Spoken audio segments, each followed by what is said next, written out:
Hello, hi, NEET aspirants. Welcome to EduPod. Hi, I am Afra, Kozhikode medical കോളേജിലെ MBBS student ആണ്. ഇനി വെറും 4 മാസമാണ് നിങ്ങൾക്ക് നീറ്റിന് ബാക്കിയുള്ളത്. നിങ്ങൾ ഇതുവരെ സ്റ്റാർട്ട് ചെയ്തിട്ടില്ലെങ്കിൽ ഇനിയും സ്റ്റാർട്ട് ചെയ്യാനുള്ള സമയമുണ്ട്. നിങ്ങൾ വിചാരിച്ചൊരു സ്കോറിലേക്ക് എത്താനുള്ള സമയമുണ്ട്. പക്ഷെ അതിന് നിങ്ങൾക്ക് വേണ്ടത് ഡിറ്റർമിനേഷൻ ആണ്, കോൺഫിഡൻസ് ആണ്. ക്വസ്റ്റ്യൻസ് ചെയ്യുന്ന സമയത്ത് എനിക്കിത് കിട്ടും എന്നുള്ള ഒരു ചിന്തയാണ്. സോ നിങ്ങൾ പഠിച്ചു തുടങ്ങിയിട്ടുണ്ടെങ്കിൽ നിങ്ങൾക്ക് നല്ല മാർക്ക് വാങ്ങിക്കാൻ പറ്റും. പക്ഷെ ഇതുവരെ പഠിച്ചു തുടങ്ങാത്ത ഒരാളാണെങ്കിൽ ഈ ഒരു വീഡിയോ കണ്ടു കഴിഞ്ഞാൽ നിങ്ങൾക്ക് കറക്റ്റ് മനസ്സിലാവും നിങ്ങൾക്ക് എന്തൊക്കെ ചാപ്റ്റേഴ്സ് പഠിക്കണം, ഏതൊക്കെ ചാപ്റ്റേഴ്സ് പഠിച്ച് പ്ലാൻ ചെയ്യണം എന്നുള്ളത്.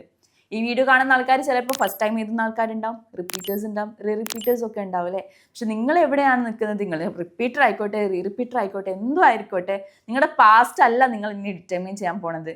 നിങ്ങൾ ഇനി ഫ്യൂച്ചറിൽ എങ്ങനെയാണ് വർക്ക് ചെയ്യാൻ പോണത്, പ്രസന്റിൽ നിങ്ങൾ എത്ര എഫേർട്ട് ഇടുന്നോ അതൊക്കെ ആയിരിക്കും നിങ്ങളുടെ ഫ്യൂച്ചർ ഡിറ്റർമിൻ ചെയ്യാൻ പോകുന്നത്. അപ്പോൾ നമുക്ക് വീഡിയോയിലേക്ക് പോവാം. ഈ ഒരു വീഡിയോ നമ്മൾ 2 പാർട്ടായിട്ടാണ് ചെയ്യുന്നുണ്ടാവാം. ഫസ്റ്റ് പാർട്ട് എന്ന് വെച്ചാൽ ഓൾറെഡി നിങ്ങൾ പഠിച്ചു തുടങ്ങിയിട്ടുണ്ടാവും, പക്ഷെ ഇനിയുള്ള 4 മാസം എന്ത് ചെയ്യണം എന്ന് കൺഫ്യൂഷൻ അടിച്ചിരിക്കുന്ന ആൾക്കാർക്ക്. സെക്കൻഡ് പാർട്ട് ഇതുവരെ തുടങ്ങിയിട്ടില്ല, ഇന്ന് എനിക്ക് തോന്നുകയാണ്, അല്ലെങ്കിൽ നിങ്ങൾക്ക് ഓൾറെഡി ആഗ്രഹം ഉണ്ടാവണം കേട്ടോ, ഈ ഒരു ഫീൽഡിലേക്ക് വരാനും ഡോക്ടർ ആവണം എന്നുള്ള ആഗ്രഹമൊക്കെ ഉണ്ടാവും. പക്ഷെ ഇതുവരെ എനിക്ക് ആരും പറഞ്ഞു തന്നിട്ടില്ല, എങ്ങനെ പഠിക്കേണ്ടതെന്നൊന്നും അറിയില്ല എന്ന് വിചാരിച്ചിരിക്കുന്ന ആൾക്കാരുണ്ടാവില്ലേ. അപ്പോൾ അവർ 0 സ്റ്റാർട്ട് ചെയ്യുന്നതായിരിക്കും. ആ ആൾക്കാർക്കുള്ള വീഡിയോ ആണ് ഈ വീഡിയോൻ്റെ സെക്കൻഡ് പാർട്ടായിട്ട് ഉണ്ടാവുക. മീൻസ് ഈ ഒരു വീഡിയോയിൽ നമ്മൾ രണ്ടും ഇൻക്ലൂഡ് ചെയ്യുന്നുണ്ട് കേട്ടോ. അപ്പോൾ ഫസ്റ്റ് പാർട്ടിൽ എനിക്ക് പറയാനുള്ളത്, ഓൾറെഡി പഠിച്ചു കഴിഞ്ഞ ആൾക്കാർ, നിങ്ങൾ ഓൾറെഡി ബേസ് ഒക്കെ സെറ്റ് ആക്കിയിട്ടുണ്ടാവും. ഇനി എന്ത് ചെയ്യണം? ഇനി ഒരു 4 മാസം നല്ല മാർക്ക് കിട്ടാൻ വേണ്ടി എന്തൊക്കെയാണ് ടോപ്പേഴ്സ് ചെയ്തത്? ഞാൻ റിപ്പീറ്ററാണ് കേട്ടോ. ഞാനൊക്കെ എന്താണ് അവസാനത്തെ 4 മാസം ചെയ്തതെന്ന് നിങ്ങൾ അങ്ങനെ ആലോചിക്കുന്നുണ്ടാവില്ലേ. അപ്പം അതിനുള്ളൊരു വീഡിയോ ആണ് നമ്മൾ ചെയ്യുന്നത്. സോ നമ്മൾ പറയാം എന്താണ് 4 മാസം ഞാൻ ചെയ്തത്. ഈ ഒരു സമയം ആകുമ്പോഴേക്ക് ആക്ച്വലി ഞാനൊരു 6 മന്ത്സിലാണ് ഞാൻ എൻ്റെ പ്രിപ്പറേഷൻ സ്റ്റാർട്ട് ചെയ്തിട്ടുണ്ടായിരുന്നത്. 6 മാസമാണ് എനിക്ക് ബാക്കി ഉണ്ടായിരുന്നത്. അപ്പം 6 മാസത്തിൽ ഞാൻ ഫസ്റ്റ് എൻ്റെ ഫിസിക്സ്, വീക്ക് സബ്ജക്റ്റായ ഫിസിക്സിനാണ് കൂടുതൽ ടൈം കൊടുത്തിട്ടുണ്ടായിരുന്നത്. ഡെയിലി ഞാൻ 3 സബ്ജക്റ്റും പഠിച്ചിട്ടുണ്ടായിരുന്നു.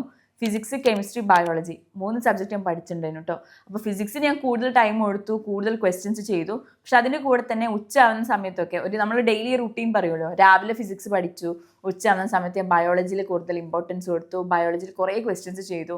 രാത്രി ആവുന്ന സമയത്ത് കെമിസ്ട്രി പഠിച്ചു, കെമിസ്ട്രിയിലും കുറേ ക്വസ്റ്റ്യൻസ് ചെയ്തു എന്നുള്ളത്. അപ്പം ഒരു ദിവസം തന്നെ 3 സബ്ജക്റ്റും ഞാൻ നോക്കിയിട്ടുണ്ടായിരുന്നു. അപ്പോഴേ എനിക്ക് ബോറടിക്കാൻ അധികം, എനിക്ക് വേഗം ഡിസ്ട്രാക്റ്റ് ആവുന്ന ആളാണ് ഞാൻ. അപ്പം ഒരു ദിവസം തന്നെ 3 സബ്ജക്റ്റ് നോക്കുന്ന സമയത്ത് എനിക്ക് ബോറടിക്കില്ല. ഞാൻ എൻ്റെ മാക്സിമം റിട്ടൻഷൻ ഉണ്ടാവും, മാക്സിമം ഫോക്കസ് അതിലേക്ക് കൊടുക്കും. അങ്ങനെയാണ് പഠിച്ചുകൊണ്ടിരുന്നത്. ഈ 4 മാസമായ സമയത്ത് കൂടുതലായിട്ട് ക്വസ്റ്റ്യൻ പ്രാക്ടീസിലേക്ക് പോയി. അപ്പം നിങ്ങൾ ഇപ്പോഴും കോൺസെപ്റ്റ് റെഡി ആക്കിക്കൊണ്ടിരിക്കുകയാണ്, തിയറി റെഡി ആക്കിക്കൊണ്ടിരിക്കുകയാണെങ്കിൽ നിങ്ങൾ ക്ലാസ്സൊക്കെ കാണുമ്പം ഒരു 2x സ്പീഡിലൊക്കെ കാണാൻ വേണ്ടി നോക്കാം. ഞാനിത് അങ്ങനെ പ്രൊമോട്ട് ചെയ്യുന്ന ആളല്ല, പക്ഷെ നിങ്ങൾക്ക് ടൈം സേവ് ചെയ്യാൻ വേണ്ടിയിട്ടാണ് പറയുന്നത്. ഒരു 1.5 2x സ്പീഡിലൊക്കെ കണ്ടിട്ട് വേഗം ക്ലാസ്സിൽ എന്താണോ പറയുന്നത് ആ ലെക്ചർ നോട്ട്സ് പോലെ വേഗം എഴുതിയെടുത്തിട്ട് അതിൽ നിന്ന് ഒരു ഫോർമുല ബുക്ക് ഉണ്ടാക്കാൻ വേണ്ടി നോക്കണം. ഇതുവരെ ഫോർമുല ഷീറ്റ്സും ഫോർമുല ബുക്കും ഉണ്ടാക്കാത്ത ഒരാളാണെന്ന് വെച്ചാൽ നിങ്ങൾ എന്തായാലും അത് സ്റ്റാർട്ട് ചെയ്യണം. നിങ്ങൾ എന്താണോ പഠിപ്പിക്കുന്നത് അതിൽ നിന്നുള്ള മെയിൻ ആയിട്ടുള്ള ഇമ്പോർട്ടൻ്റ് ആയിട്ടുള്ള ഇക്വേഷൻസ് മാത്രം ഒന്ന് മാറ്റി എഴുതി വെക്കുക. എന്നിട്ട് ഒരു ഫോർമുല നോട്ട് ഉണ്ടാക്കാം. ഈ ഫോർമുല നോട്ട് നിങ്ങൾ ഡെയിലി രാവിലെ ഒരു അരമണിക്കൂറെങ്കിലും നോക്കണം. ഇനിയുള്ള 4 മന്ത്സ് നിങ്ങൾ ഡെയിലി രാവിലെ ഒരു അരമണിക്കൂർ എങ്കിലും ഈ ഫോർമുല നോട്ട് റെഫർ ചെയ്ത് കഴിഞ്ഞാൽ ഇക്വേഷൻസ് നിങ്ങളുടെ തലയിൽ നിൽക്കുള്ളൂ. ഒന്ന് ആലോചിക്കുക, 4 മാസം ഡെയിലി രാവിലെ നിങ്ങൾ ഈ ഫോർമുല നോട്ട് കണ്ടുകൊണ്ടിരിക്കുക. അപ്പോൾ ഉറപ്പായിട്ട് അതിലുള്ള ഓരോ ഇക്വേഷൻസും ഏത് പേജിലാണെന്ന് നിങ്ങൾക്ക് മനസ്സിലാവും. ഈ ഇക്വേഷൻ പഠിക്കുന്ന സമയത്ത് തന്നെ കാണാതെ പഠിക്കലല്ല, എന്താണ് അതിൻ്റെ ബാക്കിലുള്ള കോൺസെപ്റ്റ് എന്നും കൂടെ മനസ്സിലാക്കണം. പിന്നെ നിങ്ങൾക്ക് തീരെ ഇക്വേഷൻസ് തലയിൽ നിൽക്കാത്ത ഒരാളാണെങ്കിൽ ഒരു ന്യൂസ് പ്രിൻറ്റോ ഒരു റഫ് പേപ്പറോ അല്ലെങ്കിൽ എന്തെങ്കിലും റഫ് ബുക്കോ എടുത്തിട്ട് അതിലൊന്ന് സ്ക്രിബിൾ ചെയ്ത് പഠിക്കാം. ഇക്വേഷൻ ഇങ്ങനെയാണ്, ഇപ്പോൾ ഫ്ലൂയിഡ്സിൻ്റെ ഇക്വേഷൻ ഇങ്ങനെയാണ്, റൊട്ടേഷനിൽ ഈ ഒരു സംഭവം വരുന്ന മൊമെൻ്റ് ഓഫ് ഇനേഷ്യ വരുന്ന സമയത്ത് ഇതാണ് ഇക്വേഷൻ വരുന്നതെന്ന് വെച്ചാൽ നിങ്ങൾ അതിനെ പഠിക്കുക. അപ്പോൾ നിങ്ങളുടെ സൈഡിൽ എവിടെയെങ്കിലും എഴുതി പഠിച്ചു കഴിഞ്ഞാൽ അത് നിങ്ങൾ അറിയാതെ തന്നെ നിങ്ങളുടെ തലയിൽ ഇങ്ങനെ നിൽക്കും. അപ്പോൾ ഓൾറെഡി നമ്മൾ ഫോർമുല ബുക്കിനെ കുറിച്ച് പറഞ്ഞു. പിന്നെ എനിക്ക് ഹെൽപ്ഫുൾ ആയിട്ടുള്ള ഒരു കാര്യമായിരുന്നു മിസ്റ്റേക്ക് ബുക്കിൽ നിങ്ങൾക്ക് ചിലപ്പോൾ കേട്ടിട്ടുണ്ടാവും എറർ ബുക്ക് എന്നൊക്കെ പറഞ്ഞിട്ട്. എക്സാംസ് എഴുതുന്ന സമയത്ത് നമ്മൾ ഇൻകറക്റ്റ് ആക്കി വരുന്ന ക്വസ്റ്റ്യൻസ് ഉണ്ടാവില്ലേ, എന്തെങ്കിലും ചെറിയൊരു ഡിഫിക്കൽട്ടി കൊണ്ടോ അല്ലെങ്കിൽ ചെറിയ മിസ്റ്റേക്ക് കൊണ്ടോ ആയിരിക്കും നമുക്ക് ആ ക്വസ്റ്റ്യൻ ഇൻകറക്റ്റ് ആവുന്നത്. ആ ക്വസ്റ്റ്യൻ ഒന്ന് മാറ്റി എഴുതി വെക്കുക. ഈ ഒരു ബുക്കിൽ ഞാൻ അങ്ങനെ എനിക്ക് ഇൻകറക്റ്റ് ആയിട്ട് വന്ന ക്വസ്റ്റ്യൻസ് ഒക്കെ എഴുതി വെച്ചിട്ടുണ്ടായിരുന്നു. എന്നിട്ട് അതിൻ്റെ സൊല്യൂഷൻസും ഞാൻ കണ്ടുപിടിച്ച് അടിയിൽ സൊല്യൂഷൻസും എഴുതി വെക്കും. എങ്ങനെയാണ് അതിന് ഇക്വേഷൻ വന്നത്, എങ്ങനെയാണ് അതിൻ്റെ ആൻസർ എത്തിയത് എന്നുള്ളത്. എന്നിട്ട് നെക്സ്റ്റ് എക്സാം എഴുതാൻ പോകുന്ന സമയത്ത്, നെക്സ്റ്റ് മോക്ക് ടെസ്റ്റ് എഴുതാൻ പോകുന്ന സമയത്ത് ഞാൻ വെറുതെ ഈ മിസ്റ്റേക്ക് ബുക്ക് ഒന്ന് എടുത്ത് നോക്കും. അപ്പോൾ എനിക്ക് മനസ്സിലാവും, ഓക്കെ ഞാൻ അന്ന് ഈ ക്വസ്റ്റ്യൻ തെറ്റിച്ചത് ഈ ഒരു പ്രശ്നം കൊണ്ടായിരുന്നു, ഈ ഒരു മിസ്റ്റേക്ക് ആയിരുന്നു, അല്ലെങ്കിൽ ഈ കോൺസെപ്റ്റ് എനിക്ക് മനസ്സിലായില്ല എന്നുള്ളത് മനസ്സിലാവും. അപ്പോൾ അത് പിന്നെന്ത് ചെയ്യും, നെക്സ്റ്റ് എക്സാം എഴുതുന്ന സമയത്ത് നിങ്ങൾക്ക് കറക്റ്റ് ഓക്കെ ഈ ക്വസ്റ്റ്യൻ ഞാൻ എന്തായാലും തെറ്റിക്കില്ല, ഇതിന് ആൻസർ ഇങ്ങനെയാണ് വരുന്നത്, ഈ ക്വസ്റ്റ്യൻ ഇങ്ങനെ ചെയ്യേണ്ടത് എന്നുള്ളത് എനിക്ക് ഓർമ്മ ഉണ്ടാവും. പിന്നല്ല അതിപ്പോൾ നമ്മുടെ ഒരു പ്രോസസ്സാണ്. ഒരു 4 മാസം നീണ്ടു നിൽക്കുന്ന ഒരു പ്രോസസ്സാണ് ആക്ച്വലി ഈ നീറ്റിന് മാർക്ക് വാങ്ങിക്കുക എന്ന് പറഞ്ഞത്. നമുക്ക് പെട്ടെന്ന് ബോർഡ് എക്സാം പോലെ തലേന്ന് പഠിച്ച് പിറ്റേന്ന് പോയി എഴുതാൻ പറ്റില്ല. അപ്പോൾ ഒരു 4 മാസം നമ്മൾ ഈ മിസ്റ്റേക്ക് കറക്റ്റ് ചെയ്തു, ഇങ്ങനെ ചെയ്യണം, നമുക്ക് ഈ എറർ വന്നു, അതൊക്കെ ഡിഫിക്കൽട്ടീസൊക്കെ മാറ്റിയിട്ട് നമ്മളൊരു നല്ല മാർക്കിലേക്ക് എത്താണ് ചെയ്യുക. ഞാൻ ഫസ്റ്റ് പറഞ്ഞു formula note, next one mistake book. ഈ റിവിഷൻ ഇല്ലേ, ഫോർമുല നോട്ടിൻ്റെ റിവിഷൻ നമുക്ക് ഡെയിലി ചെയ്തുകൊണ്ടിരിക്കണം കേട്ടോ. മിസ്റ്റേക്ക് ബുക്ക് എന്നാണോ നിങ്ങൾ എക്സാമിന് കയറാൻ പോകുന്നത് ആ എക്സാമിന് മുന്നേ ഒന്ന് മറിച്ച് നോക്കിയാൽ മതി. പിന്നെ നിങ്ങൾ ചെയ്യേണ്ടത് ബാക്ക്ലോഗ്സ് ക്ലിയർ ചെയ്യല. ഈ ബാക്ക്ലോഗ്സ് പറഞ്ഞത് എല്ലാ സ്റ്റുഡൻസിനും പ്രശ്നമാണ്. ഇപ്പം നിങ്ങൾ കണ്ടുകൊണ്ടിരിക്കുന്ന ടോപ്പേഴ്സിൻ്റെ ഒരു പ്രശ്നമായിരുന്നു ബാക്ക്ലോഗ്സ് എന്ന് പറഞ്ഞത്. നിങ്ങൾ എപ്പോഴാണ് ഇത് ക്ലിയർ ചെയ്യേണ്ടതെന്ന് വെച്ചാൽ, നിങ്ങൾ ഒരു ചാപ്റ്റർ ഷെഡ്യൂൾ ഇട്ടു, അല്ലെങ്കിൽ ഒരു ദിവസത്തെ ഒരു ഡെയിലി റുട്ടീൻ നിങ്ങൾ ഷെഡ്യൂൾ ഇട്ടു. അതിൻ്റെ ഇടയിൽ നിങ്ങൾക്ക് ഏത് ചാപ്റ്ററാണോ ബാക്ക്ലോഗ് ആയത് അതും കൂടെ ഒന്ന് കുത്തിക്കയറ്റാൻ വേണ്ടി നോക്കുക. 1 മണിക്കൂർ ആ ബാക്ക്ലോഗ് വന്ന ചാപ്റ്ററിന് കൊടുക്കുക. ഈ ബാക്ക്ലോഗ് വന്ന ചാപ്റ്റർ എങ്ങനെ പഠിക്കേണ്ടതെന്ന് വെച്ചാൽ, എന്തെങ്കിലും ഒരു വീഡിയോ കാണാം. നിങ്ങൾക്കിപ്പോൾ യൂട്യൂബിൽ കുറേ വീഡിയോസ് ഇല്ലേ, കുറേ വീഡിയോസ് അവൈലബിൾ ആണ്, കുറേ റിസോഴ്സസ് അവൈലബിൾ ആണ്. അപ്പോൾ അതിൻ്റെ ഒക്കെ ഒരു കുറച്ച് ഫോർവേഡ് സ്പീഡിലൊക്കെ ഇട്ട് കണ്ടിട്ട് അതിനുശേഷം ചെറിയ നോട്ട്സ് ഒക്കെ ഉണ്ടാക്കിയിട്ട് അതിൽ ഇമ്പോർട്ടൻ്റ് ആയിട്ടുള്ള ഫോർമുലാസ് മാത്രം എഴുതിയെടുത്താൽ മതി. അതിൽ നിന്ന് പിന്നെ കൂടുതലായിട്ട് ക്വസ്റ്റ്യൻസ് ചെയ്യാൻ വേണ്ടി നോക്കുക. അപ്പോൾ ക്വസ്റ്റ്യൻസ് ചെയ്യുന്ന സമയത്ത് നിങ്ങൾക്ക് മനസ്സിലാവും എനിക്ക് ഈ കോൺസെപ്റ്റ് എനിക്ക് അറിയില്ലായിരുന്നു എന്ന് പറഞ്ഞിട്ട് ആ കോൺസെപ്റ്റിലേക്ക് നിങ്ങൾ വീണ്ടും പോയി റെഫർ ചെയ്തോളും. അപ്പോൾ റെഡി ആയിക്കോളും. ആ കോൺസെപ്റ്റ് ഒന്നും കൂടി നോക്കുമ്പോഴത്തേക്ക് നിങ്ങൾക്ക് പിന്നെ അത് റെഡി ആയി. പിന്നെ നിങ്ങൾ വീണ്ടും ക്വസ്റ്റ്യൻ ചെയ്യുന്ന സമയത്ത് നിങ്ങൾക്ക് വീണ്ടും പിന്നെ ഒക്കെ നല്ല മാർക്ക് കിട്ടാൻ തോന്നും, നിങ്ങൾ കോൺഫിഡൻസ് ആവും. പിന്നെ ഇപ്പം കോൺഫിഡൻസ് ആയി കഴിഞ്ഞാൽ പിന്നെ നമ്മൾ ആ ചാപ്റ്റർ എൻ്റെ അടിപൊളി ചാപ്റ്ററാണ്, എനിക്ക് എന്തായാലും ആ ചാപ്റ്റർ എത്തി കഴിഞ്ഞാൽ മാർക്ക് കിട്ടും എന്നുള്ളൊരു ആ ഒരു സന്തോഷം നിങ്ങൾക്ക് ഉള്ളിൽ എന്തായാലും വരും. പിന്നെ നിങ്ങൾക്ക് ഏത് ക്വസ്റ്റ്യൻ വന്നാലും നിങ്ങൾ അത് അറ്റൻഡ് ചെയ്തോളും. നിങ്ങളൊരു ക്വസ്റ്റ്യൻ കാണുന്ന സമയത്ത് 4 ഓപ്ഷൻ കാണുമ്പം അതിൽ 2 നമുക്ക് റൂൾ ഔട്ട് ചെയ്യാൻ പറ്റുന്നുണ്ടെങ്കിൽ നിർബന്ധമായിട്ട് ആ ക്വസ്റ്റ്യൻ അറ്റൻഡ് ചെയ്യണം എന്ന് ഞാൻ പറയാം. ബിക്കോസ് നിങ്ങൾക്ക് മാർക്ക് കിട്ടിയാൽ 4 മാർക്ക് നിങ്ങൾക്ക് എന്തായാലും കിട്ടും. പക്ഷേ 2 നിങ്ങൾക്ക് റൂൾ ഔട്ട് ചെയ്യാൻ പറ്റണം. അല്ല, ഇനി അവസാനത്തെ മന്ത് 3 മന്ത് 4 ആയി. ഈ മന്ത് 3 എന്നൊക്കെ പറഞ്ഞു കഴിഞ്ഞാൽ മാർച്ച് ആയിട്ടുണ്ടാവും. കാരണം നിങ്ങൾക്ക് മെയിലാണ് എക്സാം. ആ സമയത്ത് ഒരു മന്തിൽ 3ന്റെ പകുതിക്ക് മുതൽ നിങ്ങൾ ഫുൾ മോക്ക് ടെസ്റ്റ് ചെയ്താൽ തുടങ്ങണം. ഫുൾ മോക്ക് ടെസ്റ്റ് എന്ന് പറയുന്ന സമയത്ത് ഫിസിക്സ്, കെമിസ്ട്രി, ബയോളജി ഉണ്ടാവും. എല്ലാ ചാപ്റ്റേഴ്സും ഇൻക്ലൂഡഡ് ആയിരിക്കും. മാർക്ക് കുറഞ്ഞോട്ടെ, ഒരു പ്രശ്നമില്ല. ചിലപ്പോൾ ഒരു 300, 200 അല്ലെങ്കിൽ 400 മാർക്കൊക്കെ നിങ്ങൾക്ക് ഉണ്ടാവുള്ളൂ. ബട്ട് സ്റ്റിൽ അതൊരു പ്രശ്നമേ ആക്കേണ്ട ആവശ്യമില്ല. നിങ്ങളത് വീണ്ടും ഇമ്പ്രൂവ് ചെയ്തുകൊണ്ടിരിക്കും. ഞാൻ പണ്ടത്തെ ഒരു 10 ഇയേഴ്സ് മോക്ക് ടെസ്റ്റ് ഒക്കെ എഴുതിക്കൊണ്ടിരിക്കുന്ന സമയത്ത് എനിക്ക് കിട്ടിക്കൊണ്ടിരുന്നത് 300 മാർക്കാണ്. 200, 300, 400 മാർക്കാണ് കിട്ടിക്കൊണ്ടിരുന്നത്. അപ്പം ഞാനിങ്ങനെ ടെൻഷൻ അടിക്കാൻ തുടങ്ങി. 600ന് മുകളിൽ കിട്ടിയിട്ടില്ലെങ്കിൽ എനിക്ക് അഡ്മിഷൻ കിട്ടില്ലല്ലോ എന്നുള്ളത്. പക്ഷെ അന്നത്തെ ക്വസ്റ്റ്യൻ്റെ ലെവൽ അങ്ങനെയായിരുന്നു. അന്ന് കുറേ ഔട്ട് ഓഫ് ടോപ്പിക് ക്വസ്റ്റ്യൻസ് ഒക്കെ ഉണ്ടായിരുന്നു. പക്ഷെ അതൊക്കെ എഴുതി ഓക്കെ എനിക്ക് എന്തായാലും ഇതൊക്കെ ചെയ്യാൻ പറ്റുമെന്നുള്ളൊരു കോൺഫിഡൻസ് ഉണ്ടായതുകൊണ്ടാണ് ഈസി ക്വസ്റ്റ്യൻസ് വന്ന സമയത്തും എനിക്ക് അറ്റൻഡ് ചെയ്യാൻ പറ്റിയത്. അപ്പോൾ നിങ്ങൾ ആദ്യം ഒരു കുറച്ച് അഡ്വാൻസ്ഡ് ലെവൽ ക്വസ്റ്റ്യൻസ് ഒക്കെ ചെയ്തിട്ടുണ്ടെങ്കിൽ ബിഗിനർ ലെവൽ ക്വസ്റ്റ്യൻസ് വരുന്ന സമയത്ത് നിങ്ങൾക്ക് ഓക്കെ ഇത്രേ ഉള്ളൂ എന്ന് വെച്ചിട്ട് നിങ്ങൾക്ക് സിമ്പിളായിട്ട് എഴുതാൻ പറ്റും. അതുകൊണ്ട് മാക്സിമം മോക്ക് ടെസ്റ്റ്സ് അറ്റൻഡ് ചെയ്യുക. നിങ്ങൾക്കിപ്പോൾ എജുപോർട്ടിൽ നടത്തുന്ന എക്സാം ആണെങ്കിലും എല്ലാം അറ്റൻഡ് ചെയ്യാൻ വേണ്ടി നോക്കുക. ഒരിക്കലും നമ്മുടെ ഒരു എക്സ്ക്യൂസ് പറഞ്ഞിട്ട് എക്സാമിൽ നിന്ന് വിട്ട് നിൽക്കാതിരിക്കുക. പിന്നെ നിങ്ങൾക്ക് നീറ്റിന് നല്ല മാർക്ക് സ്കോർ ചെയ്യാൻ പറ്റിയ സാധനമാണ് ബയോളജി കൂടുതലായിട്ട് വായിക്കുക, ടെക്സ്റ്റ് തന്നെ വായിക്കുക, NCERTയിൽ കുറേ നോക്കുക. ഇനോർഗാനിക് ഒക്കെ പഠിക്കുന്ന സമയത്തുണ്ടല്ലോ ടെക്സ്റ്റ് NCERT റീഡിങ് തന്നെ ചെയ്യാൻ വേണ്ടി നോക്കണം. എക്സെപ്ഷൻസ് ആയിട്ട് വരുന്ന കുറേ എലമെൻറ്റ്സ് ഉണ്ടാവും. അപ്പോൾ അതിൻ്റെ ക്വസ്റ്റ്യൻസ് ഒക്കെ അറ്റൻഡ് ചെയ്യാൻ വേണ്ടി നോക്കുക.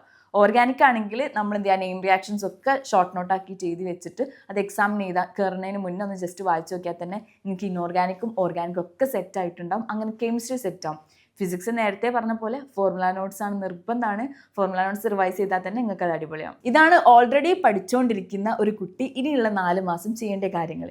പക്ഷെ ഇനി ഞാൻ പറയാൻ പോകുന്നത് 0യിൽ നിന്ന് സ്റ്റാർട്ട് ചെയ്യുന്നൊരു സ്റ്റുഡൻറ്റ് ഇതുവരെ പഠിച്ചിട്ടില്ല, പക്ഷെ ഇപ്പോൾ തോന്നുകയാണ് എനിക്ക് നീറ്റിനൊന്ന് ട്രൈ ചെയ്ത് കഴിഞ്ഞാൽ എനിക്ക് എൻ്റെ മാക്സിമം എഫേർട്ട് ഞാൻ ഇട്ടിട്ടുണ്ടെങ്കിൽ എനിക്കൊരു മാർക്ക് എത്തിക്കാൻ പറ്റുമെന്ന് തോന്നുന്ന കുട്ടി ഇന്ന് വിചാരിക്കുകയാണ് എനിക്ക് പഠിക്കാൻ തുടങ്ങണമെന്ന് വിചാരിക്കുകയാണ്. നിങ്ങൾ എന്തൊക്കെ ചെയ്യണമെന്നാണ് ഇനി ഞാൻ പറയാൻ പോകുന്നത്. അപ്പോൾ ഒരു 4 മാസത്തെ ഒരു സ്ട്രാറ്റജി പോലെ ഞാൻ പ്ലാൻ ചെയ്തിട്ടുണ്ട് നിങ്ങൾക്ക് പറഞ്ഞുതരാൻ വേണ്ടിയിട്ട്. ഫിസിക്സ്, കെമിസ്ട്രി, ബയോളജി 3 സബ്ജക്റ്റിലെയും ചാപ്റ്റേഴ്സ് ഞാൻ ഇങ്ങനെ കൊടുത്തിട്ടുണ്ട്. അപ്പം അതിൽ നിന്ന് നിങ്ങൾക്ക് പറ്റുന്ന ചാപ്റ്റേഴ്സ് ഇപ്പം വേണമെങ്കിൽ നിങ്ങൾക്ക് ഇത് മാറ്റാം, നിങ്ങൾക്ക് നിങ്ങളെ പോലെ ഷെഡ്യൂൾ ഉണ്ടാക്കാം. പക്ഷെ ഞാൻ ജസ്റ്റ് ഒന്ന് പറഞ്ഞുതരാം. എൻ്റെ ഒരു ഡെയിലി റുട്ടീൻ ആദ്യം ഞാൻ പറഞ്ഞുതരാം. രാവിലെ ഒരു 5:30ക്കാണ് ഞാൻ എണീക്കുക. അപ്പോൾ 5:30 to ഒരു 6:30 എന്നുള്ള സമയം ഞാൻ ഫിസിക്സിന് വേണ്ടിയിട്ടാണ് കൊടുത്തിട്ടുണ്ടായിരുന്നത്. അതിൽ തന്നെ ഫസ്റ്റ് പാർട്ട് 5:30 to 6 എന്നുള്ളത് റിവിഷന് വേണ്ടി കൊടുത്തു. 6:30 വരെ എന്നുള്ളത് ഞാൻ തിയറിക്ക് വേണ്ടി കൊടുത്തു. പിന്നെ ഒരു 6:30 to 7:30 ഞാൻ ക്വസ്റ്റ്യൻ പ്രാക്ടീസിനാണ് കൊടുത്തത്. എനിക്ക് എന്തായാലും 1 മണിക്കൂർ ക്വസ്റ്റ്യൻ പ്രാക്ടീസിന് വേണ്ടിയിരുന്നു. അപ്പോൾ ആ സമയം ഞാൻ ക്വസ്റ്റ്യൻ പ്രാക്ടീസിന് കൊടുത്തു. അതിനുശേഷം ഇപ്പം നിങ്ങൾക്ക് ക്ലാസ് അറ്റൻഡ് ചെയ്യാനുണ്ടെങ്കിൽ ക്ലാസ് അറ്റൻഡ് ചെയ്യാം. ഒരു എനിക്ക് പറയുന്നത് ഒരു 8 to 4 വരെയൊക്കെ നിങ്ങൾക്ക് ക്ലാസ് ഉണ്ടെങ്കിൽ ക്ലാസ് അറ്റൻഡ് ചെയ്യാം. ഇനി അങ്ങനെയല്ല ഓൺലൈൻ പഠിക്കുന്ന സ്റ്റുഡൻസ് ആണെങ്കിൽ ഒരു 8 to 1 വരെയൊക്കെ 1, 2 അല്ല അത്ര സമയം വരെ നിങ്ങൾ ക്ലാസ് കണ്ടാൽ മതി. ബാക്കി പിന്നെയും നമ്മൾ ക്വസ്റ്റ്യൻ പ്രാക്ടീസിലേക്ക് വരണം. ഈ ഉച്ചക്ക് ഫുഡ് കഴിച്ച് കഴിഞ്ഞാൽ നമുക്ക് എല്ലാവർക്കും ഉറക്കം വരുന്ന സമയമല്ലേ. അപ്പം ഞാൻ ആ സമയത്ത് ആക്ച്വലി ബയോളജി ക്വസ്റ്റ്യൻസ് ആണ് ചെയ്യുക. ബയോളജി ചെയ്യുന്ന സമയത്ത് നമുക്ക് അധികം ബ്രെയിൻ യൂസ് ചെയ്യേണ്ട ആവശ്യമില്ല. അപ്പോൾ ഞാൻ എന്ത് ചെയ്യും, ബയോളജിയിൽ കുറേ ക്വസ്റ്റ്യൻസ് ചെയ്യും, നമുക്ക് വേഗം ആൻസർ കിട്ടും. അപ്പോൾ ഞാൻ ഭയങ്കര ഹാപ്പി ആവും, ഞാൻ ഭയങ്കര കോൺഫിഡൻറ്റ് ആവും. അപ്പം അങ്ങനെ ബയോളജിക്ക് വേണ്ടിയിട്ട് ഉച്ചക്കത്തെ സമയം കൊടുക്കുക. ഇനി രാത്രി ആവുന്ന സമയത്താണെങ്കിൽ അതിനിടയ്ക്ക് ബ്രേക്കൊക്കെ എടുക്കാം കേട്ടോ. ബയോളജി കഴിഞ്ഞിട്ട് നിങ്ങൾക്ക് കെമിസ്ട്രീന് മുന്നിൽ ബ്രേക്ക് എടുക്കാം. രാത്രി ആവുന്ന സമയത്ത് കെമിസ്ട്രിക്ക് വേണ്ടി കൊടുക്കുക. കെമിസ്ട്രി 3 മണിക്കൂർ പഠിക്കണം. ഞാൻ ആദ്യം പറഞ്ഞുതരാം, കെമിസ്ട്രി 3 മണിക്കൂറാക്കിയിട്ട് പഠിക്കുക. അതിൽ ഫസ്റ്റ് 1 അവർ എന്നുള്ളത് ഫിസിക്കൽ കെമിസ്ട്രിക്ക് കൊടുക്കുക. ഫിസിക്കൽ കെമിസ്ട്രി പറയുമ്പം ഈ കെമിക്കൽ ഇക്വിലിബ്രിയം വരും, പിന്നെ മോൾ കോൺസെപ്റ്റ്, അറ്റോമിക് സ്ട്രക്ചർ, ഇതൊക്കെ ഫിസിക്കൽ കെമിസ്ട്രിയാണ്. അപ്പോൾ ഫിസിക്കൽ കെമിസ്ട്രിക്ക് 1 മണിക്കൂർ കൊടുക്കുക. ബാക്കി 45 മിനിറ്റ്സ് നിങ്ങൾ ഇൻഓർഗാനിക്കിനും കൊടുക്കണം, 45 മിനിറ്റ്സ് ഓർഗാനിക്കിനും കൊടുക്കണം. പിന്നെ ഒരു 30 മിനിറ്റ്സ് നിങ്ങൾ ക്വസ്റ്റ്യൻ പ്രാക്ടീസിന്, പ്രീവിയസ് ഇയർ ക്വസ്റ്റ്യൻ പ്രാക്ടീസിന് വേണ്ടി കൊടുക്കുക. അങ്ങനെ മിക്സ് ആക്കി പഠിച്ചു കഴിഞ്ഞാൽ നിങ്ങൾക്കൊരു ഐഡിയ കിട്ടും. ഓക്കെ, ഇതിങ്ങനെ കണക്ട് ചെയ്ത് പഠിക്കാനും പറ്റും. കെമിസ്ട്രിയിൽ തന്നെ നിങ്ങൾക്ക് പാരലായിട്ട് കണക്ട് ചെയ്ത് പഠിക്കും. ഓക്കെ, ഇനിയിപ്പോൾ ഞാനൊരു എന്തൊക്കെ ചാപ്റ്റേഴ്സ് നിങ്ങൾ മന്ത് 1 പഠിക്കണം, മന്ത് 2 പഠിക്കണം, 3 4 നിങ്ങൾ എന്ത് ചെയ്യണം എന്നുള്ളതാണ് ഞാൻ പറഞ്ഞുതരാൻ പോകുന്നത്. സ്റ്റാർട്ടിങ് ഫ്രം ബയോളജി മന്ത് 1 എന്ന് പറഞ്ഞാൽ നിങ്ങൾ ജനുവരിയിൽ സ്റ്റാർട്ട് ചെയ്യാണ്. ഈ ഡിസംബറിൽ തന്നെ ട്രാക്കിൽ കയറാൻ വേണ്ടി ശ്രമിക്കണം. ബയോളജി മന്ത് 1 നിങ്ങൾ സ്റ്റാർട്ട് ചെയ്യുകയാണെങ്കിൽ ഫസ്റ്റ് നിങ്ങൾ നോക്കേണ്ടത് diversity in the living world, living world chapter ഉണ്ട്, ബയോളജിക്കൽ ക്ലാസിഫിക്കേഷൻ ചാപ്റ്റർ ഉണ്ട്. അതെന്തായാലും നിർബന്ധമായിട്ട് പഠിക്കാം. സെക്കൻഡ് ചാപ്റ്റർ പറയുമ്പോൾ പ്ലാൻ കിങ്ഡം, പിന്നെ ആനിമൽ കിങ്ഡം. ഈ പ്ലാൻ കിങ്ഡം, ആനിമൽ കിങ്ഡം ഒക്കെ പഠിക്കാൻ വേണ്ടി കുറേ ടൈം എടുക്കുമെന്ന് എനിക്ക് നന്നായിട്ട് അറിയാം. ഞാൻ തന്നെ അതിൻ്റെ എക്സാമ്പിൾസ് പഠിക്കാൻ വേണ്ടി കുറേ കഷ്ടപ്പെട്ടിട്ടുണ്ട്. പക്ഷേ മന്ത് 1 തന്നെ നിങ്ങൾ ഈ കുറച്ച് ഡിഫിക്കൽട്ട് ചാപ്റ്റേഴ്സിന് കുറച്ച് എക്സ്ട്രാ ടൈം കൊടുത്തിട്ടുണ്ടെങ്കിൽ ബാക്കിയുള്ള മാസങ്ങൾക്ക് ക്വസ്റ്റ്യൻ പ്രാക്ടീസിലേക്ക് ഫോക്കസ് ചെയ്യാൻ പറ്റും. അങ്ങനെ നിങ്ങൾക്ക് മാർക്ക് കൂട്ടാൻ പറ്റുള്ളൂ. അപ്പം പ്ലാൻ കിങ്ഡം, ആനിമൽ കിങ്ഡം, പിന്നെ morphology of flowering plants, anatomy of flowering plants, structural organisation. ഈ സ്ട്രക്ചറൽ ഓർഗനൈസേഷനിൽ തന്നെ കുറേ ടോപ്പിക്സ് ഒക്കെ റിമൂവ് ചെയ്തിട്ടുണ്ട്. പുതിയ സിലബസ് എന്താണെന്നുള്ളത് നിങ്ങൾ നോക്കണം. പിന്നെ cell structure and function, cell cycle എന്ന് പറഞ്ഞാൽ കുഞ്ഞ് ചാപ്റ്ററാണ്. അതിൽ ഓരോ സെൽ സൈക്കിളിൻ്റെ സാധനങ്ങളൊക്കെ പഠിക്കാൻ കുറച്ച് സമയം മതി. പിന്നെ ബയോമോളിക്യൂൾസ്. ഇത്ര ചാപ്റ്റേഴ്സ് ആണ് നിങ്ങൾ മന്ത് 1 ഫിനിഷ് ചെയ്യേണ്ടത്. അപ്പോൾ നിങ്ങൾ വിചാരിക്കുക എങ്ങനെയാണ് ഇത്ര ചാപ്റ്റേഴ്സ് ഒക്കെ ഫിനിഷ് ചെയ്യാമെന്ന്. നിങ്ങൾക്കൊരു ഡിറ്റർമിനേഷൻ ഉണ്ട്, ഉള്ളിലൊരു ഫയർ ഉണ്ടെങ്കിൽ നിങ്ങൾക്ക് തീർച്ചയായിട്ടും ഇത് കംപ്ലീറ്റ് ചെയ്യാൻ പറ്റും. മന്ത് 1 എന്ന് പറഞ്ഞാൽ ഒരു മാസം പറഞ്ഞാൽ 30 ദിവസമല്ലേ. അപ്പോൾ നിങ്ങൾക്ക് ഈസി ആയിട്ട് കംപ്ലീറ്റ് ചെയ്യാൻ പറ്റും. നിങ്ങളൊന്ന് പഠിക്കാനിരുന്ന് നോക്ക്. ഒരു അരമണിക്കൂറെങ്കിലും നിങ്ങൾ ഒരു ദിവസം പഠിക്കാനിരിക്കുക. അരമണിക്കൂർ നിന്ന് കൂട്ടി ഒരു 10 മണിക്കൂറെങ്കിലും നിങ്ങൾ എത്തിക്കാൻ നോക്കണം. കാരണം 4 മാസം എന്ന് പറഞ്ഞാൽ ഇൻറ്റൻസീവ് ഫേസ് ആണ്. നിങ്ങൾ നിർബന്ധമായിട്ടും കുറേ സമയം ഇരുന്ന് പഠിക്കേണ്ട ഫേസാണ്. ഫിസിക്സിൽ നോക്കുകയാണെങ്കിൽ യൂണിറ്റ്സ് ആൻഡ് ഡയമെൻഷൻസ് അറിയാലോ, ഫസ്റ്റ് ചാപ്റ്റർ ആണെങ്കിൽ. അപ്പോൾ കോർ സ്ട്രെങ്ത് അല്ലെങ്കിൽ ഫൗണ്ടേഷൻ നിങ്ങൾ ബിൽഡ് ചെയ്യുകയാണെങ്കിൽ ഫസ്റ്റ് യൂണിറ്റ്സ് ആൻഡ് ഡയമെൻഷൻ നോക്കണം. പിന്നെ കൈനമെറ്റിക്സ് പറയുമ്പോൾ അതിൽ മോഷൻ്റെ സ്ട്രേറ്റ് ലൈൻ, മോഷൻ്റെ പ്ലെയിൻ ഒക്കെ വരും. പിന്നെ ലോസ് ഓഫ് മോഷന്, വർക്ക് പവർ എനർജി, റൊട്ടേഷന്, ഗ്രാവിറ്റേഷൻ, ഓസിലേഷൻ, വേവ്സ്. ഇതിനൊക്കെ നിങ്ങൾക്ക് വേണമെങ്കിൽ ക്ലാസ്സസ് കാണാം. 1 ഷോട്ട് തിയറി എന്നൊക്കെ പറഞ്ഞിട്ടുള്ള ക്ലാസ്സസ് അവൈലബിൾ ആയിരിക്കും. അപ്പോൾ അത് കണ്ടിട്ട് അതിൽ നിന്ന് നിങ്ങൾക്ക് നോട്ട്സ് ഉണ്ടാക്കി കഴിഞ്ഞാൽ നിങ്ങൾക്ക് ഈസി ആയിരിക്കും. ഫോർമുലാസ് തന്നെ എഴുതി വെച്ചാൽ മതി. ആ ഫോർമുല എങ്ങനെ വന്നത് നിങ്ങൾ കാണാതെ പഠിച്ചു വെക്കുക. കാണാതെ പഠിക്കാൻ പറ്റുന്നവർക്ക് അങ്ങനെ പഠിക്കാം. ഇനി കോൺസെപ്റ്റ് മനസ്സിലാക്കി വെക്കുന്ന ആൾക്കാണ് ഞാൻ, കോൺസെപ്റ്റ് മനസ്സിലാക്കി വെക്കുക. എന്നിട്ട് നിങ്ങൾ ക്വസ്റ്റ്യൻസ് പ്രാക്ടീസ് ചെയ്യുക. അപ്പോൾ മന്ത് 1 നിങ്ങൾ ഫിസിക്സ് 30 ദിവസം കൂടി ഇത്ര ചാപ്റ്റേഴ്സ് തീർത്ത് കഴിഞ്ഞാൽ നിങ്ങൾക്ക് ബാക്കി ഫിനിഷ് ചെയ്യാൻ പറ്റുള്ളൂ കേട്ടോ. കെമിസ്ട്രിയിലാണെങ്കിൽ ഫസ്റ്റ് നമ്മൾ കെമിസ്ട്രിയിൽ 3 ടൈപ്പ് ഓഫ് ഫിസിക്കൽ കെമിസ്ട്രി വരുന്നുണ്ട്, ഇൻഓർഗാനിക് കെമിസ്ട്രി വരുന്നുണ്ട്, പിന്നെ ഓർഗാനിക് കെമിസ്ട്രി വരുന്നുണ്ട്. ഫിസിക്കൽ കെമിസ്ട്രിയിൽ mole concept, atomic structure, thermodynamics, equilibrium. ഈ ചാപ്റ്റേഴ്സ് നിങ്ങൾ മന്ത് 1 തന്നെ ഫിനിഷ് ചെയ്യാൻ വേണ്ടി നോക്കുക. പിന്നെ ഓർഗാനിക് വരുന്ന സമയത്ത് ജനറൽ ഓർഗാനിക് കെമിസ്ട്രി, നിങ്ങൾക്ക് അറിയാലോ, നോമൻക്ലേച്ചർ, ആ സംഭവങ്ങളൊക്കെ. പിന്നെ ഉള്ളത് ഐസോമെറിസം, പിന്നെ ഹൈഡ്രോ കാർബൺസ്. ഈ ചാപ്റ്റേഴ്സും മന്ത് 1 തീർക്കണം. പിന്നെ ഇൻഓർഗാനിക് വരുമ്പോൾ പീരിയോഡിക് ടേബിൾ, കെമിക്കൽ ബോണ്ടിങ്. ഞാൻ ഓരോന്ന് എങ്ങനെ പഠിക്കേണ്ടി പറഞ്ഞുതരാം. ഇപ്പോൾ മോൾ കോൺസെപ്റ്റ്, അറ്റോമിക് സ്ട്രക്ചർ, തെർമോഡൈനാമിക്സ്, അങ്ങനെ ഫിസിക്കൽ കെമിസ്ട്രി പഠിക്കുമ്പോൾ കൂടുതലായിട്ട് ന്യൂമറിക്കൽസിലേക്ക് കോൺസെൻട്രേറ്റ് ചെയ്യുക. എന്ന് നല്ല ഇൻടെക്സ് ക്വസ്റ്റ്യൻസും എക്സസൈസ് ഒക്കെ ചെയ്യാൻ വേണ്ടി നോക്കുക. NCERT സൊല്യൂഷൻസ് പറഞ്ഞിട്ടുള്ള ഒരു ബുക്ക് ഉണ്ട്. അപ്പോൾ അതിന് ഓരോ ഇൻടെക്സ് ക്വസ്റ്റ്യൻ്റെയും സൊല്യൂഷൻസ് NCERT സൊല്യൂഷൻസ് കൊടുത്തിട്ടുണ്ടാവും. അപ്പോൾ അത് അങ്ങനെ നിങ്ങൾ ഓരോ ഇക്വേഷൻസ് ആ ഫോർമുല നോട്ടിലേക്ക് എഴുതി വെച്ചതിന് ശേഷം കൂടുതലായിട്ട് ന്യൂമറിക്കൽസിലേക്ക് കോൺസെൻട്രേറ്റ് ചെയ്യാം. ഇനി ഓർഗാനിക് ആണെങ്കിൽ അതിൽ general organic chemistry, isomerism, hydro carbons ഒക്കെ ആണെങ്കിൽ കൂടുതലായിട്ട് ന്യൂസ് പ്രിൻ്റ് എടുത്തിട്ട് ഷോർട്ട് നോട്ട് എഴുതുക. ടെക്സ്റ്റിൽ എന്താണോ നെയിം റിയാക്ഷൻസ് കൊടുത്തത്, എങ്ങനെയൊക്കെയാണോ റിയാക്ഷൻ മെക്കാനിസം കൊടുത്തത്, അതൊക്കെ ഒന്ന് ഷോർട്ട് നോട്ട് എഴുതി വെക്കുക. കംപ്ലീറ്റ്ലി NCERT റീഡിംഗ് ആണ് നല്ലതെന്ന് ഞാൻ പറയാം. NCERT കുറേ വായിക്കുന്നതായിരിക്കും നല്ലത്. അപ്പോൾ +2 NCERT ഒക്കെ നന്നായിട്ട് വായിക്കണം.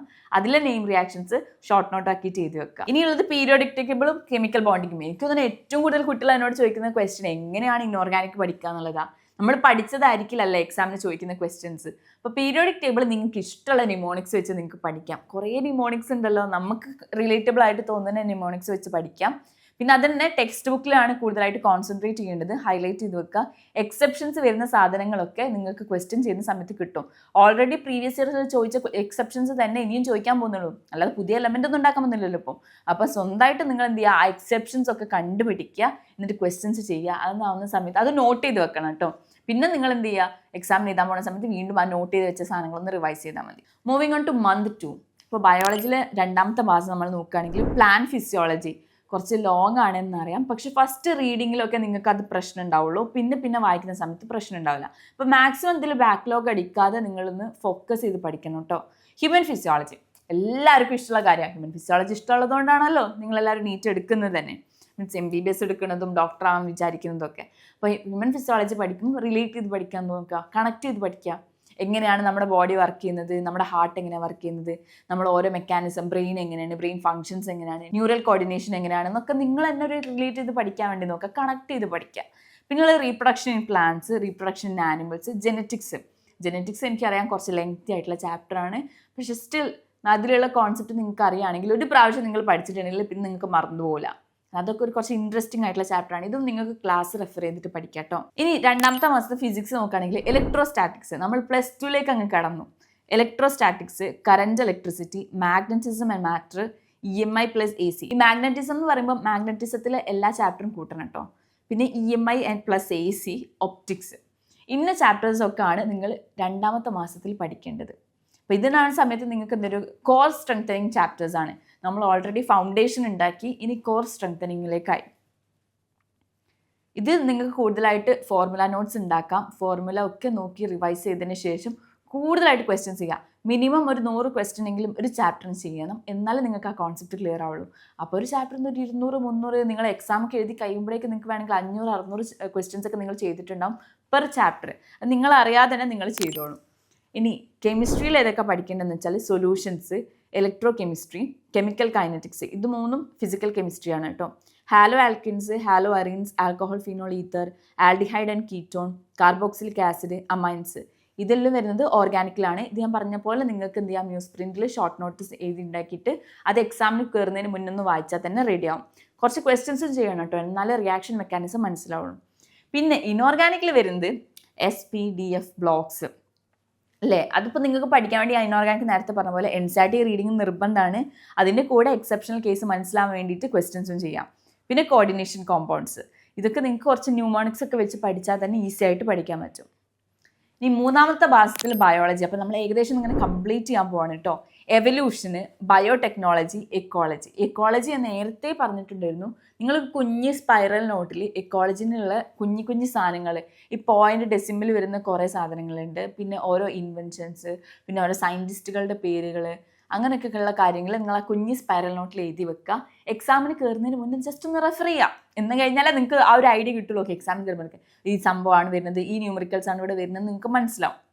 പിന്നെ human health and disease, microbes in human welfare, ഇതൊക്കെ ടെക്സ്റ്റ് വായിച്ചാൽ കിട്ടുന്ന സാധനമാണ്. ഹെൽത്ത് ആൻഡ് ഡിസീസ് കുറച്ച് ലെങ്തി ആയിട്ടുള്ള ചാപ്റ്ററാണ്, പക്ഷെ അത് നിങ്ങൾ പഠിച്ചിട്ടുണ്ടെങ്കിൽ നിങ്ങൾക്ക് MBBSലും നിങ്ങൾക്ക് ഈസി ആയിട്ട് ചാപ്റ്റേഴ്സ് പഠിക്കാൻ പറ്റും. അതൊരു MBBS +2 തമ്മിലുള്ള ഒരു ലിങ്ക് ആയിട്ടാണ് എനിക്ക് തോന്നുന്നത്, ഹെൽത്ത് ആൻഡ് ഡിസീസ് പറഞ്ഞ ചാപ്റ്റർ. ഇനി മന്ത് 3 ഫിസിക്സ് ഏതൊക്കെ ചാപ്റ്റർ ആണല്ലേ, മോഡേൺ ഫിസിക്സ്, ഡുവൽ നേച്ചർ എന്നൊക്കെ പറഞ്ഞ ചാപ്റ്ററിൽ അതൊക്കെ. പിന്നെ atoms and nuclei, semi conductors, ഇവിടെ നിങ്ങൾ ഹീറ്റ് ആൻഡ് തെർമോഡൈനാമിക്സും ഫ്ലൂയിഡ് മെക്കാനിക്സും കൈനറ്റിക് തിയറിയും കൂടി ഇൻക്ലൂഡ് ചെയ്യണം. മന്ത് 3 ഞാൻ എന്തുകൊണ്ടാണ് ഫിസിക്സിൽ ഇത്രയും ചാപ്റ്റേഴ്സ് ഇട്ടുന്നുള്ളത് നിങ്ങൾക്ക് ഇപ്പം മനസ്സിലാവും കേട്ടോ. കാരണം കെമിസ്ട്രിയിൽ നിങ്ങൾക്ക് പ്രാക്ടിക്കൽ കെമിസ്ട്രിയും ബയോമോളിക്യൂൾസ് മാത്രമേ നോക്കാൻ ബാക്കിയുള്ളൂ. ബാക്കിയുള്ളതൊക്കെ ഏകദേശം സെറ്റ് ആയിട്ടുണ്ട്. പക്ഷേ ഈ സമയത്താണ് നിങ്ങൾ ഇനോർഗാനിക്കിനും ഓർഗാനിക്കിനും NCERT വീണ്ടും വായിച്ചുകൊണ്ടിരിക്കേണ്ടത്. അപ്പോൾ ഫിസിക്സിൽ അത്രയും ചാപ്റ്റേഴ്സ് കൂടുന്ന സമയത്ത് കെമിസ്ട്രിയിൽ നിങ്ങൾക്ക് ചാപ്റ്റേഴ്സ് കുറവാണ്. NCERT കുറച്ചും കൂടി റിവൈസ് ചെയ്യാൻ വേണ്ടി നോക്കുക, NCERT ഫുൾ റിവിഷൻ നടക്കാൻ വേണ്ടി നോക്കണം. പ്രാക്ടിക്കൽ കെമിസ്ട്രിയും ബയോമോളിക്യൂൾസ് ഒക്കെ നിങ്ങൾ നോക്കണം കേട്ടോ. അതൊക്കെ ഈസി ആയിട്ട് സ്കോർ ചെയ്യാൻ പറ്റുന്ന ചാപ്റ്റേഴ്സ് ആണ്. നമ്മൾ വിചാരിക്കും അയ്യോ എത്ര കുഞ്ഞു ചാപ്റ്റർ അല്ലേ എന്നൊക്കെ വിചാരിച്ച് തള്ളിക്കളയും, പക്ഷേ ഈസി ആയിട്ട് സ്കോർ ചെയ്യാൻ പറ്റുന്ന ചാപ്റ്റേഴ്സ് ആണ് അതൊക്കെ. ഇനി 4ാമത്തെ മാസം എന്ന് പറയുമ്പോൾ ഏപ്രിൽ ആയിട്ടുണ്ട്, മെയിലാണ് നിങ്ങൾക്ക് എക്സാം വരുന്നത്. ഈ ഏപ്രിലിൽ നിങ്ങൾ completely previous year questions, mock test ഒക്കെ ചെയ്യണം. NCERT ഫുള്ളായിട്ട് റിവൈസ് ചെയ്യണം. NCERTയിൽ വായിക്കാൻ പറ്റുന്നതൊക്കെ അതൊക്കെ വായിക്കുക. എല്ലാ ഡയഗ്രാംസിൻ്റെ അടിയിലും കുഞ്ഞു കുഞ്ഞു സാധനങ്ങൾ എഴുതിയിട്ടുണ്ടാകും, അതൊക്കെ റെഫർ ചെയ്യണം. അതിൻ്റെ കൂടെ തന്നെ നിങ്ങൾ എന്ത് ചെയ്യണം, പ്രീവിയസ് ഇയർ ക്വസ്റ്റ്യൻസ് ചെയ്യണം. ബയോളജി ആവുന്ന സമയത്ത് മിനിമം 20 ഇയേഴ്സ്, പ്രീവിയസ് 20 ഇയേഴ്സ് നോക്കണം.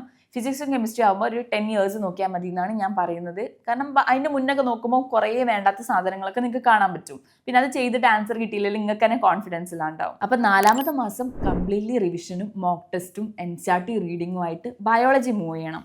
ഇനി ഫിസിക്സ് ആണെങ്കിലോ, ഫിസിക്സിൽ കുറേ ക്വസ്റ്റ്യൻസ് ചെയ്യണം.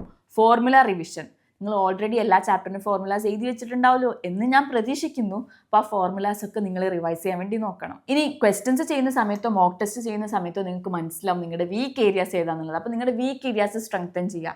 അത് വീണ്ടും ആ ചാപ്റ്റർ ഫസ്റ്റ് മുതലേ പോയി പഠിക്കലല്ല, ഏത് ക്വസ്റ്റ്യൻ ആണോ തെറ്റത് ആ കോൺസെപ്റ്റിൻ്റെ ഒരു വീഡിയോ കാണുക, എന്നിട്ട് അതിൽ നിന്ന് നോട്ട്സ് ഉണ്ടാക്കിയിട്ട് ചെയ്യാൻ വേണ്ടി നോക്കുക. അതിൽ നോട്ട്സ് ഉണ്ടാക്കുക, എന്നിട്ട് അത് റിവൈസ് ചെയ്യുക, വീണ്ടും ക്വസ്റ്റ്യൻസ് ചെയ്ത് നോക്കുക, റെഡി ആവേണ്ടി നോക്കണം. അപ്പം അങ്ങനെ വേണം നിങ്ങൾ ഫിസിക്സ് പഠിക്കാണ്ട്. അല്ലാതെ ഫസ്റ്റ് മുതലേ പഠിച്ചു കഴിഞ്ഞാൽ പിന്നെ നിങ്ങളെ കുറേ ടൈം പോവാണ് ചെയ്യുക. പിന്നെ നിങ്ങൾക്ക് അത് എന്ത് ചെയ്യുമോ, എനിക്ക് ടൈമില്ല ഇനി എന്താ ചെയ്യാന്നൊക്കെ വിചാരിച്ചിരിക്കും. ഇനി കെമിസ്ട്രിയിലാണെങ്കിൽ അവസാനത്തെ chemistry month 4 കെമിസ്ട്രിയിൽ NCERT inorganic daily വായിക്കുക. ഡെയിലി P ബ്ലോക്കും S ബ്ലോക്കും F ബ്ലോക്കും ഒന്ന് ജസ്റ്റ് ഒന്ന് മറിച്ച് നോക്കിയാൽ മതി. D ബ്ലോക്ക് ഒക്കെ ഉണ്ടല്ലോ, കുറേ ക്വസ്റ്റ്യൻസ് ഒക്കെ വരുന്ന സമയത്ത് ഞാൻ വിചാരിച്ചത് ഇതൊക്കെ ഇങ്ങനെ ചെയ്യാന്ന്. പക്ഷെ അവസാനമായ സമയത്ത് NCERT വായിച്ച് അതങ്ങ് സെറ്റായി. ഇപ്പം NCERT റീഡിങ് നിർബന്ധമാണ്. അവസാനമാവുന്ന സമയത്ത് നിങ്ങൾ ഓരോന്നിങ്ങനെ വായിക്കും. ഓക്കെ, ഇനോർഗാനിക്കിൽ ഇങ്ങനെയാണ്, എക്സെപ്ഷൻ ഇങ്ങനെയാണെന്നൊക്കെ നോക്കിയിട്ട് ചെയ്യാം. ഇനി ഓർഗാനിക് ആണെങ്കിൽ റിയാക്ഷൻസ് ഒക്കെ റിവൈസ് ചെയ്യണം. ഞാൻ ആ ഷോർട്ട് നോട്ട് എഴുതി വെക്കാൻ പറഞ്ഞില്ലേനോ, ആ ന്യൂസ് പ്രിന്റിൽ. അപ്പം അതെടുത്ത് ഇങ്ങനെ റിവൈസ് ചെയ്യുക, ഓരോ നെയിം റിയാക്ഷൻസ് റിവൈസ് ചെയ്യുക, എങ്ങനെയൊക്കെയാണ് റിയാക്ടിവിറ്റി ഓർഡർ വരുന്നത് എന്നുള്ളതൊക്കെ നോക്കി അത് വീണ്ടും വീണ്ടും റിവൈസ് ചെയ്തുകൊണ്ടിരിക്കണം. മോക്ക് ടെസ്റ്റ് നിർബന്ധം. ഫുൾ മോക്ക് ടെസ്റ്റ് എഴുതി കഴിഞ്ഞാൽ ഇനോർഗാനിക്കും ഫിസിക്കലും ഓർഗാനിക്കും ഒക്കെ നിങ്ങൾക്ക് മിക്സ് ചെയ്തിട്ട് എഴുതാൻ പറ്റുള്ളൂ. നിങ്ങൾക്ക് കിട്ടുന്ന ഒരു ക്വസ്റ്റ്യൻ പേപ്പറിൽ ഫസ്റ്റത്തെ ക്വസ്റ്റ്യൻ ഇനോർഗാനിക് ആവാം, ഓർഗാനിക് ആവാം, സെക്കൻഡത്തെ ക്വസ്റ്റ്യൻ ഫിസിക്കൽ ആവാം. അപ്പം നിങ്ങൾ എന്ത് ചെയ്യണം, നിങ്ങളുടെ ബ്രെയിൻ ആക്ടിവിറ്റി അങ്ങനെ ആക്കിക്കൊണ്ടിരിക്കണം. നമുക്ക് ആദ്യം ഇനോർഗാനിക് വന്നാലും സെക്കൻഡ് ഓർഗാനിക് എഴുതാൻ പറ്റുന്ന രീതിയിൽ റെഡി ആക്കിക്കൊണ്ടിരിക്കണം. ലാസ്റ്റ് എനിക്ക് പറയാനുള്ളത് പ്രീവിയസ് ഇയർ ക്വസ്റ്റ്യൻസ് നിർബന്ധം. എന്നാലേ നിങ്ങൾക്ക് മനസ്സിലാവും ക്വസ്റ്റ്യൻ മാസ്റ്റർ എങ്ങനെയാണ് ചിന്തിക്കുന്നത്, എങ്ങനെയായിരിക്കും ആ ക്വസ്റ്റ്യൻ മാസ്റ്റർ ക്വസ്റ്റ്യൻ ഇടാൻ പോണത്, ഈ വർഷം എങ്ങനെയായിരിക്കും വരിക എന്നുള്ളത് മനസ്സിലാവുള്ളൂ. ഇതൊക്കെയാണ് ഒരു 4 മാസം ഇതുവരെ സ്റ്റാർട്ട് ചെയ്യാത്തൊരു കുട്ടി ചെയ്യേണ്ട കാര്യം.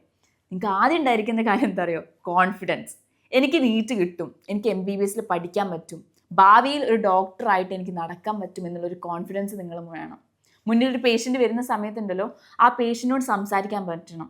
നിങ്ങൾ കൈൻഡായി ആ പേഷ്യൻറ്റിൻ്റെ പ്രശ്നം എന്താണെന്ന് മനസ്സിലാക്കി അയാളോട് സംസാരിക്കാനുള്ളൊരു കഴിവ് നിങ്ങൾക്ക് ഉണ്ടെന്ന് നിങ്ങൾ മനസ്സിലാക്കണം. അങ്ങനെ ആഗ്രഹമുള്ള ആൾക്കാരാണെങ്കിൽ എന്തായാലും ഇവിടെ എത്തിപ്പെടാൻ പറ്റും. അപ്പം ഓൾ ദി ബെസ്റ്റ്. ഭാവിയിൽ കോഴിക്കോട് മെഡിക്കൽ കോളേജിലൊക്കെ നിങ്ങളെ ജൂനിയേഴ്സ് ആയിട്ട് കാണട്ടെ. അപ്പോൾ അതുവരെ ബൈ ബൈ.